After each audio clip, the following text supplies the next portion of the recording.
My fellow Americans, I want to speak to you tonight about the need for us to lower the temperature in our politics. And to remember, while we may disagree, we are not enemies. We're neighbors, we're friends, co-workers, citizens, and most importantly, we're fellow Americans. We must stand together. Yesterday's shooting at Donald Trump's rally in Pennsylvania calls on all of us to take a step back. Take stock of where we are, how we go forward from here. Thankfully, former Trump is not seriously injured. I spoke with him last night. I'm grateful. He's doing well, and Jill and I keep him and his family in our prayers. We also extend our deepest condolences to the family of the victims who was killed.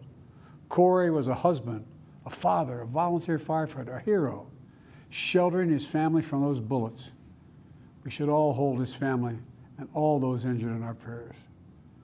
Earlier today, I spoke about an ongoing investigation. We do not know the motive of the shooter yet. We don't know his opinions or affiliations. We don't know whether he had help or support, or if he communicated with anyone else. Law enforcement professionals, as I speak, are investigating those questions. Tonight, I want to speak to what we do know. A former president was shot, an American citizen killed, while simply exercising his freedom to support the candidate of his choosing.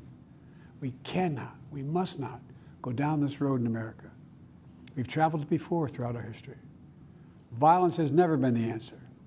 Whether it's with members of Congress of both parties being targeted and shot, or a violent mob attacking the Capitol on January 6th, or a brutal attack on the spouse of former Speaker of the House, Nancy Pelosi, or information and intimidation on election officials, or the kidnapping plot against the sitting governor, or an attempted assassination on Donald Trump. There is no place in America for this kind of violence, or for any violence ever. Period. No exceptions. We can't allow this violence to be normalized. You know, the political record in this country has gotten very heated. It's time to cool it down. We all have a responsibility to do that. Yes, we have deeply felt strong disagreements. The stakes in this election are enormously high. I've said it many times that the choice in this election we make in this election is going to shape the future of America and the world for decades to come. I believe that with all my soul. I know that millions of my fellow Americans believe it as well. And some have a different view as to the direction our country should take.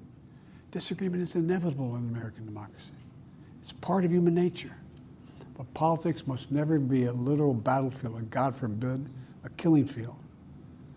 I believe politics ought to be an arena for peaceful debate, to pursue justice, to make decisions guided by the Declaration of Independence and our Constitution. We stand for an America, not of extremism and fury, but of decency and grace. All of us now face a time of testing as the election approaches. And the higher the stakes, the more fervent the passions become. This places an added burden on each of us to ensure that no matter how strong our convictions, never descend into violence. The Republican convention will start tomorrow. I have no doubt they'll criticize my record and offer their own vision for this country.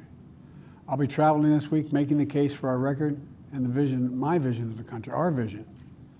I'll continue to speak out strongly for our democracy, stand up for our Constitution and the rule of law, to call for action at the ballot box, no violence on our streets. That's how democracy should work. We debate and disagree. We compare and contrast the character of the candidates, the records, the issues, the agenda, the vision for America. But in America, we resolve our differences at the battle box.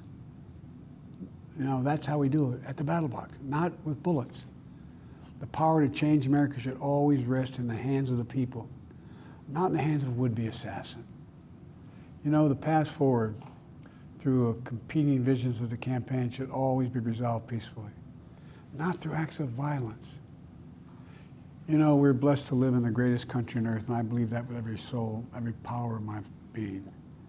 So tonight, I'm asking every American to recommit, to think about it. What's made America so special? Here in America, everyone must be treated with dignity and respect, and hate must have no safe harbor. Here in America, we need to get out of our silos. where we only listen to those with whom we agree, where misinformation is rampant, where foreign actors fan the flames of our division to shape the outcomes consistent with their interests, not ours. Let's remember, here in America, while unity is the most elusive of all goals right now, nothing is more important for us now than standing together. We can do this. You know, from the beginning, our founders understood the power of passion. And so they created a democracy that gave reason and balance a chance to prevail over brute force. That's the American we must be. An American democracy where arguments are made in good faith. An American democracy where the rule of law is respected. An American democracy where decency, dignity, fair play aren't just quaint notions, but living, breathing realities. We owe that to those who come before us, to those who gave their lives for this country. We owe that to ourselves. We owe it to our children and our grandchildren. Look, let's never lose sight of who we are. Let's remember we are the United States of America. There is nothing beyond our capacity when we do it together. God bless you all, and may God protect our troops.